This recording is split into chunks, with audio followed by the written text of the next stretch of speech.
வணக்கம். மத்திய கிழக்கு வளைகுடா போர் நடந்து கொண்டிருப்பது உங்களுக்கு தெரிந்திருக்கும்.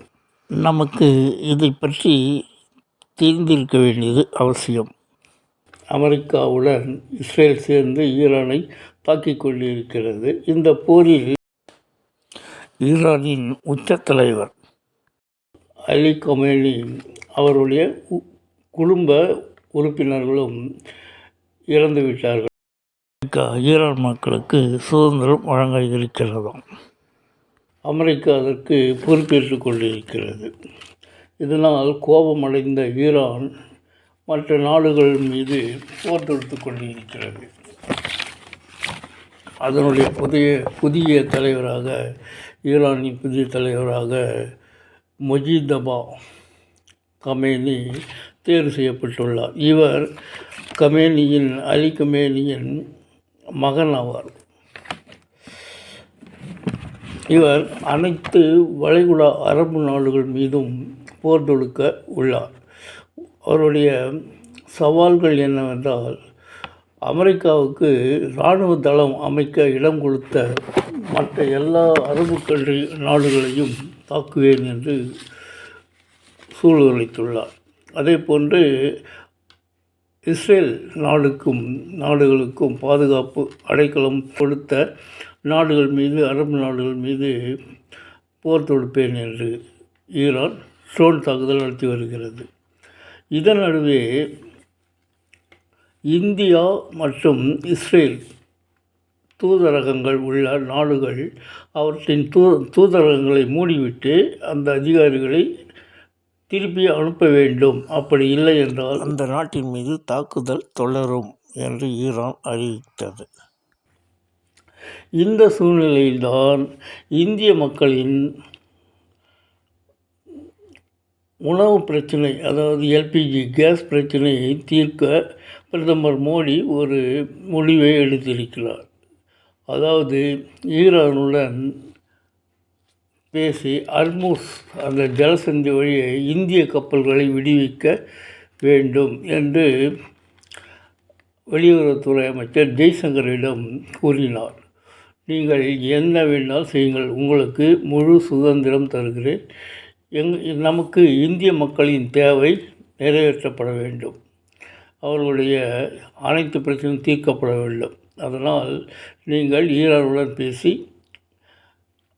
இந்த கப்பல்களை விடுவிக்க வழி செய்யுங்கள் என்று முழு சுதந்திரம் கொடுத்து விட்டார். ஜெய்சங்கர் அவர்கள், வெளியுறவுத்துறை அமைச்சர் ஜெய்சங்கர் அவர்கள் ஈரான் அதிபருடன் ஒன்றல்ல, இரண்டல்ல, 3 முறை பேசி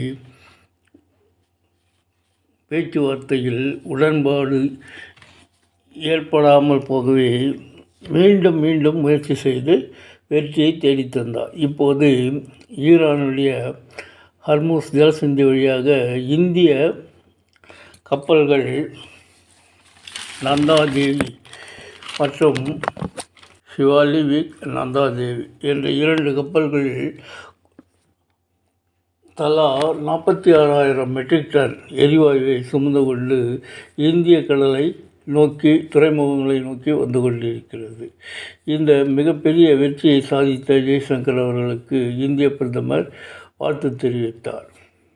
மீண்டும் இந்த ஜெய்சங்கருடைய முயற்சி, ராஜதந்திரம் மற்ற நாடுகளுக்கும் பரவுகிறது. அவர்களும் பிரான்ஸ், இத்தாலி போன்ற நாடுகள் அவருடைய முயற்சி போல தாங்களும் ஈரான் அதிபருடன் பேச்சுவார்த்தை நடத்தி கப்பல்களை விடுவிக்க தயாராகி வருகிறார்கள். இப்போது இந்திய மக்களின் பிரச்சனை தேர்ந்தது. ஏன் இந்தியாவுக்கு மட்டும் ஈரான் இந்த கப்பல்களை விடுவித்தது? இந்தியா ஈரானுக்கும் நண்பன், அதே போன்று ஈரானுடைய எதிரியான இஸ்ரேல் மற்றும் அமெரிக்காவுக்கும் நண்பனாக இருக்கிறது. இப்போதுதான் சமீபத்தில் அமெரிக்கா ஒப்பந்தம் போட்டது. ரஷ்ய எண்ணெயை வாங்காமல் என்னுடைய எண்ணெய், அமெரிக்க எண்ணெய் மட்டும்தான் வாங்க வேண்டும் என்று வர்த்தக ஒப்பந்தம் போட்டது.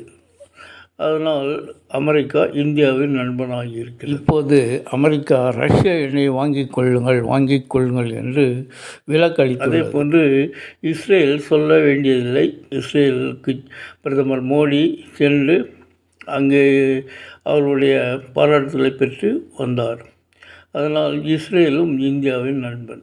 தன்னுடைய எதிரி நாடுகளுக்கு நண்பனாக இருப்பவர் தனக்கும் நண்பன் தானே.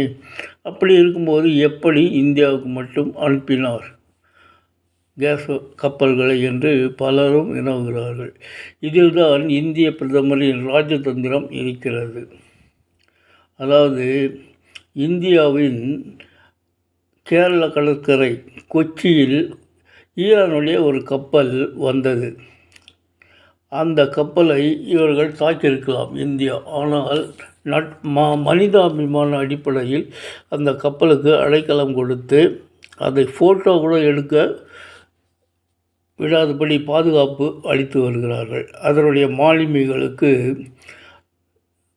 எல்லா தேவைகளையும் நிறைவேற்றி வைக்கிறார்கள். அதனால்தான் ஈரான் தன்னுடைய ஹார்மோஸ் ஜலசந்தி வழியாக இந்திய கப்பல்களை விடுவித்தது. 2 கப்பல்களும் ஏறக்குறைய 93,000 மெட்ரிக் டன் எரிவாயு வந்து கொண்டிருக்கிறது. அதனால் இந்திய மக்களின் எரிவாயு பிரச்சனை, சமையல் வாயு பிரச்சனையும் தீர்த்துவிடும் என்று நம்புவோம். ஃப்ரெண்ட்ஸ், இந்த செய்தி உங்களுக்கு பிடிச்சிருந்தால் லைக் பண்ணுங்கள், சப்ஸ்கிரைப் பண்ணுங்கள், ஷேர் பண்ணுங்கள். தேங்க்ஸ் ஃபார் வாட்சிங். ஜெய் ஹிந்த்.